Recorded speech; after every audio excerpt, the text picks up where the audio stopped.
गांव के सबसे किनारे पर, जहां मिट्टी धीरे धीरे बंजर होने लगती थी और खेतों की हरियाली खत्म होकर सूखी धरती दिखाई देने लगती थी, वहीं एक टूटी हुई मिट्टी की झोपड़ी खड़ी थी। उस झोपड़ी में शंकर अपनी पत्नी कमला और अपनी 11 साल की बेटी गौरी के साथ रहता था। गरीबी उस घर की पुरानी सच्चाई थी। बरसों से खेत सूखे पड़ रहे थे। गांव के बड़े किसान धीरे धीरे अमीर होते जा रहे थे, लेकिन छोटे किसानों की जिंदगी हर साल और कठिन होती जा रही थी। शंकर के पास बस आधा बीघा जमीन थी। वही उसकी उम्मीद थी, वही उसकी मजबूरी। शंकर, आज फिर रात भर ठीक से नींद नहीं आई ना? जब आदमी की आंखों के सामने घर की चिंता घूमती रहे ना कमला, तब नींद भी डरकर दूर भाग जाती है। इतना मत सोचो, भगवान ने चाहा तो सब ठीक होगा। भगवान भी उसी की मदद करता है जो खुद हिम्मत ना छोड़े। मैं हारना नहीं चाहता कमला, बस डरता हूँ कि कहीं हमारी गौरी को भी वही जिंदगी ना मिले जो हमने देखी है। बाबा, आज मैं भी आपके साथ खेत चलूंगी। तू खेत में क्या करेगी बेटी? आप कहते हो ना कि जमीन माँ जैसी होती है, तो मैं भी अपनी जमीन को देखना चाहती हूँ। तू सच में बहुत बड़ी हो गई है गौरी। सुबह की हल्की धूप खेतों पर फैल रही थी। शंकर अपनी सूखी जमीन को चुपचाप देख रहा था। मिट्टी में दरारें पड़ चुकी थी। ऐसा लग रहा था जैसे जमीन भी थक चुकी हो। तभी दूर से एक बूढ़ा साधु धीरे धीरे चलता हुआ वहां आया। बेटा, थोड़ा पानी मिलेगा? जरूर बाबा। गरीब आदमी के घर में ज्यादा कुछ ना हो, लेकिन पानी और सम्मान हमेशा मिलता है। शंकर ने अपनी छोटी मटकी से पानी निकालकर साधु को दिया। तुम खुद परेशान लगते हो, फिर भी चेहरे पर गुस्सा नहीं है। गरीबी इंसान को कमजोर जरूर करती है बाबा, लेकिन अगर आदमी का दिल छोटा हो जाए ना, तब असली हार होती है। बहुत बड़ी बात कही तुमने। साधु कुछ देर तक शंकर की जमीन को देखता रहा। फिर उसने अपनी झोली से लाल रंग का छोटा सा बीज निकाला। ये साधारण बीज नहीं है, ये लाल चंदन का बीज है। इसे संभाल कर लगाना। अगर तुम्हारा मन साफ रहा और मेहनत सच्ची रही, तो एक दिन यही पेड़ तुम्हारी जिंदगी बदल देगा। लाल चंदन? हाँ, लेकिन याद रखना, पेड़ सिर्फ पानी से नहीं उगते, इंसान की नीयत से भी उगते हैं। इतना कहकर साधु वहां से चला गया। कौन थी ये बाबा? पता नहीं, लेकिन जाते जाते एक अजीब उम्मीद दे गए। बाबा, क्या हम ये बीज अभी लगाएंगे? हाँ बेटी, शायद भगवान ने हमारी सूखी जमीन के लिए यही आखिरी उम्मीद भेजी है। तीनों ने मिलकर खेत के बीचों बीच छोटी सी जगह खोदी। शंकर ने बहुत संभाल कर लाल चंदन का बीज मिट्टी में डाला। हे भगवान, हमने हमेशा मेहनत की है, बस इस बार हमारी मेहनत को सूखने मत देना। मैं रोज इस पेड़ को पानी दूंगी बाबा, और मैं रोज इसके लिए प्रार्थना करूंगी। उसी गांव में एक साहूकार रहता था, धनराज। गांव के आधे गरीब लोग उसके कर्ज में दबे थे। वो गरीबों की मजबूरी देखकर मुस्कुराता था।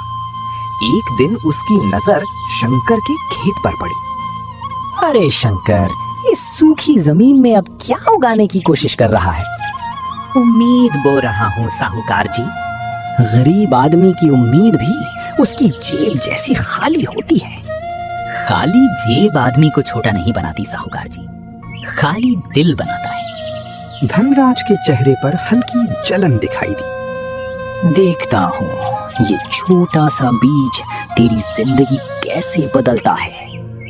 दिन बीतते गए, गर्मी बढ़ती जा रही थी। गांव के कई खेत सूखने लगे थे, लेकिन शंकर हर सुबह उठकर उस छोटे से बीज वाली जगह पर पानी डालता। कई लोग उसका मजाक उड़ाने लगे। अरे शंकर पागल हो गया है, सूखी जमीन में लाल चंदन उगाएगा। गरीबी आदमी को सपने ज्यादा दिखाने लगती है। लेकिन शंकर ने किसी की बात का जवाब नहीं दिया। लोगों की बातें सुनकर बुरा नहीं लगता? जब आदमी के पास सच और मेहनत हो ना, तब दूसरों की बातें धीरे धीरे छोटी लगने लगती हैं। एक सुबह गौरी दौड़ती हुई घर के अंदर आई। पापा, पापा जल्दी चलो, हमारा बीज उगाया। शंकर और कमला तुरंत खेत की तरफ भागे। मिट्टी के बीच से छोटी सी हरी कोम्पल बाहर निकल आई थी। हे भगवान, सच में उगाया। देखा, मेहनत कभी पूरी तरह सूखती नहीं, बस उसे वक्त चाहिए होता है। अब ये बहुत बड़ा पेड़ बनेगा ना बाबा? हाँ बेटी, और एक दिन यही पेड़ हमारी किस्मत बदलेगा। महीने बीतते गए। छोटा सा पौधा अब धीरे धीरे मजबूत होने लगा था। उसकी लकड़ी में हल्का लालपन दिखने लगा था। गांव के लोग अब शंकर का मजाक कम और हैरानी ज्यादा करने लगे थे। सुनो, शायद सच में ये लाल चंदन का पेड़ है। अगर ये बड़ा हो गया ना, तो शंकर की जिंदगी बदल जाएगी। लेकिन जहां उम्मीद होती है, वहां लालच भी धीरे धीरे जन्म लेने लगता है। धनराज अब रोज चोरी छिपे उस पेड़ को देखने आने लगा। अगर ये सच में लाल चंदन है, तो इसकी कीमत लाखों में होगी। इतना धन मैं किसी गरीब के हाथ नहीं लगने दूंगा। एक रात गांव में तेज आंधी और बारिश शुरू हो गई। बिजली जोर जोर से चमक रही थी। शंकर, मुझे उस पेड़ की चिंता हो रही है। इतनी तेज हवा में कहीं टूट ना जाए। मैं देख कर आता हूँ। शंकर बारिश में भीगता हुआ खेत तक पहुंचा। पेड़ तेज हवा में झूल रहा था। डर मत, मैं तुझे कुछ नहीं होने दूंगा। उसने पेड़ को रस्सियों से बांध दिया ताकि वो टूट ना सके। पूरी रात वो बारिश में उसी पेड़ के पास बैठा रहा।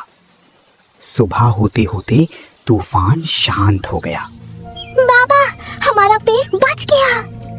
हाँ बेटी, क्योंकि ये सिर्फ पेड़ नहीं, हमारी उम्मीद है। धनराज का लालच अब बढ़ चुका था। उसने अपने 2 आदमियों को रात में पेड़ काटने भेजा। अगर किसी ने देख लिया तो? गरीब आदमी की आवाज कौन सुनता है? जल्दी जाओ और पेड़ काट कर ले आओ। रात गहरी थी। दोनों आदमी चुपके चुपके खेत में पहुंचे।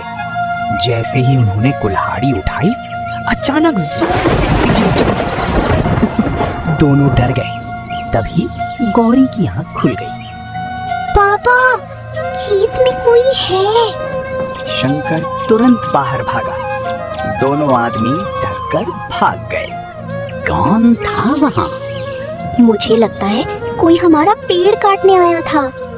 अब समझ आया। गरीब आदमी की मेहनत सबसे ज्यादा लालच पैदा करती है। अगले दिन गांव में खबर फैल गई कि धनराज रात में शंकर का पेड़ कटवाना चाहता था।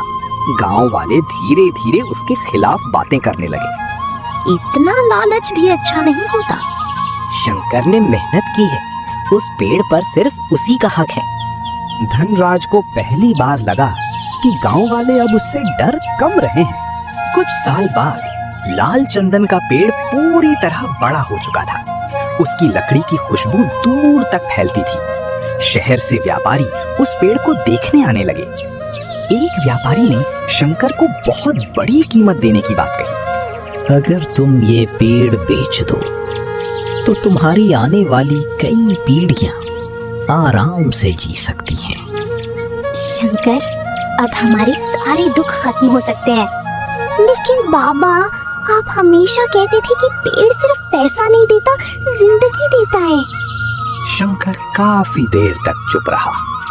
ये पेड़ सिर्फ हमारी गरीबी खत्म करने के लिए नहीं उगा था। इसने हमें मेहनत, धैर्य और उम्मीद सिखाई है। मैं इसे पूरा नहीं कटवाऊंगा। क्या मतलब? मैं इसकी सिर्फ कुछ लकड़ियां बेचूंगा, बाकी पेड़ जिंदा रहेगा, ताकि आने वाले लोग भी समझ सके कि उम्मीद को काटना नहीं चाहिए। बाबा, अगर उस दिन वो साधु आपको ये बीज ना देता तो शायद मैं फिर भी मेहनत करता बेटी, क्योंकि असली जादू बीज में नहीं था, इंसान की उम्मीद में था। और सच्ची मेहनत एक ना एक दिन जरूर फल देती है। गरीब इंसान की सबसे बड़ी ताकत उसकी मेहनत और उम्मीद होती है। जो इंसान धैर्य के साथ मेहनत करता है, उसकी सूखी जमीन पर भी एक दिन लाल चंदन जरूर उगता है।